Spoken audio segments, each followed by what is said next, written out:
Mga tropa, bago natin simulan yung content natin para sa ngayong araw na to, maraming salamat sa mga bumibili, sa mga affiliated link natin dyan, sa comment section, sa description, sa mga nagpa-pop up sa mga videos natin. At alam naman ninyo, ayan yung way para masuportahan yung channel natin at syempre para kahit papano talaga, masipagin pa akong gumawa ng mga vlogs dito sa ating channel na to.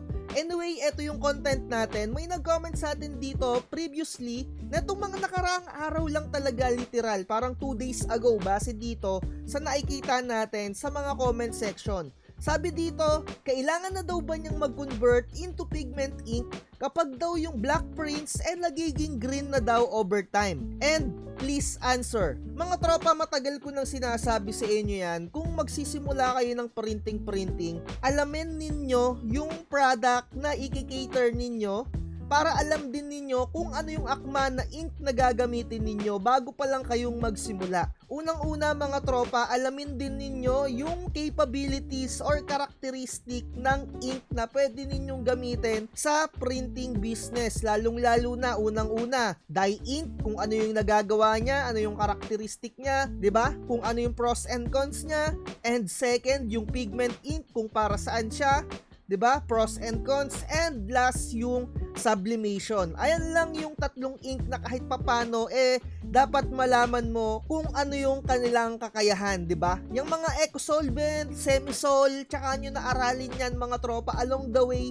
maiintindihan nyo yan. Pero yung fundamentals, yung tatlong ink na yan, dapat alam ninyo kung para saan sila ginagamit. Anyway, sabi nga niya dito, no, black prints daw nagiging green over time. Kasi mga tropa, yung dye ink talaga, as times goes by, masikatan siya ng sinag ng araw, mapatakan siya ng tubig, mahanginan, talagang magpipade at magpipade yan. Meron akong sample sa inyo dito. Eto mga tropa, no, in-experiment ko to. Kumbaga nag-print ako nung mga nakaraang panahon, tapos tinignan ko siya, inilagay ko lang siya dito sa isang lugar dito sa amin, and nag-fade siya as in. Etong nakikita ninyo mga tropa, nagkaroon talaga siya ng fading. Kasi etong pinaka-output na to, eto talaga siya nung normal, standard printing, and eto standard printing din siya, pero isang taon na etong pinaka-output na to, etong nakikita ninyo na nagkaroon ng fading. Kumbaga yung kulay black, nagkaroon na ng parang browning na. Nag-brown na siya, no? Nag-fade na. At eto namang makikita ninyo, eto yung high settings. Kumbaga yung black itim na itim. Pero as times goes by, magiging ganito din siya. Kukupas at kukupas din yan. So anong pinaka-point ko mga tropa? Kung dye ink ang ginagamit mo, magpipade at magpipade talaga yan as times goes by. Pero mga tropa ko, kung malakas na yung loob mo na mag-convert into pigment ink, una pa lang sinasabi ko na sa'yo, kung gusto mo nang sumugal dyan sa mga printer mo, mag-convert ka na. Kasi mga tropa, yung fresh na printer na mabibili ninyo, tapos gagamitan nyo kagad siya ng pigment ink, mas safe yung ganung proseso kesa sa pagko-convert mo na nang dumaan na siya sa dye ink, 'di ba? So ano ba yung gagawin mo kapag meron na siyang dye ink? Aalisin mo lahat ng ink niya diyan sa pinaka-damper niya. Makikita ninyo dito sa vlogs na to, eto yung pinaka-vlog ko. Ayan, gagamitan mo siya ng syringe, tapos hihigupan mo yung pinaka-damper. Ayan o, kung makikita ninyo, hinihigupan ko yung pinaka-damper. Ang gagawin ninyong proseso, uubusin nyo lahat ng ink doon, 'di ba? Medyo risky yung ganitong bagay kung dati ka nang naka-dye ink tapos tatanggalan mo yung ink niya kasi yung pinaka-printer head hindi na siya fresh. Kumbaga may chance na masira yung pinaka-printer head mo, unlike kung fresh na fresh pa talaga yung pinaka-printer head mo tsaka ka magpipigment ink. Pero mga tropa, hindi naman 100% na masisira yung pinaka-printer head mo, no? May chance lang talaga na baka hindi gumana or palpak yung magiging output, 'di ba? Ayan o, ganyan yung gagawin mo. Hihigupan mo siya para maalis yung mga natitira na ink, and kung medyo maselan ka pa, pwede mo siyang hugasan. And yung iba, ang ginagawa, yung pinaka-ink tank, nilalagyan pa nila ng cleaning solution. So ano ba yung parang pinapaka-point ko talaga dito? Ikaw, tropa, alam ko pare-pares tayo na takot na mag-pigment ink muna, 'di ba? Alam ko 'yan mga tropa kasi ginawa ko 'yan. Kasi nga to the point na etong nakikita ninyo na printer ko, ini-stay ko lang talaga siya sa dye ink.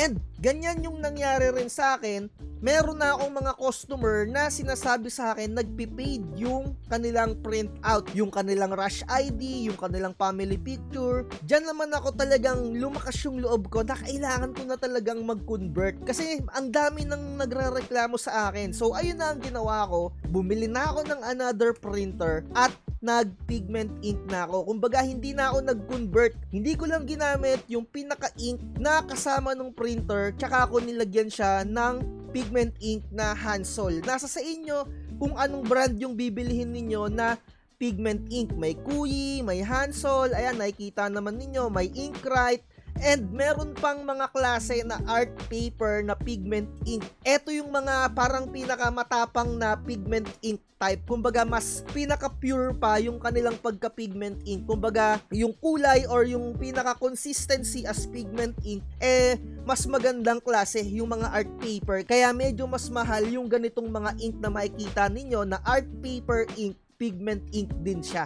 So, next time na natin yan aaralin mga tropa. So, ang point ko lang dito, kung iisa lang yung printer mo at nakaka-encounter ka na ng mga nagre-reklamo sa'yo na nag-green, nagpe-fade, nasa sa'yo yan kung susugal ka na into pigment ink. Kagaya na ito mga tropa, kung nakikita nyo to, yung pinaka-printout na to, rep magnet yan, 3 to 4 years na to mga tropa.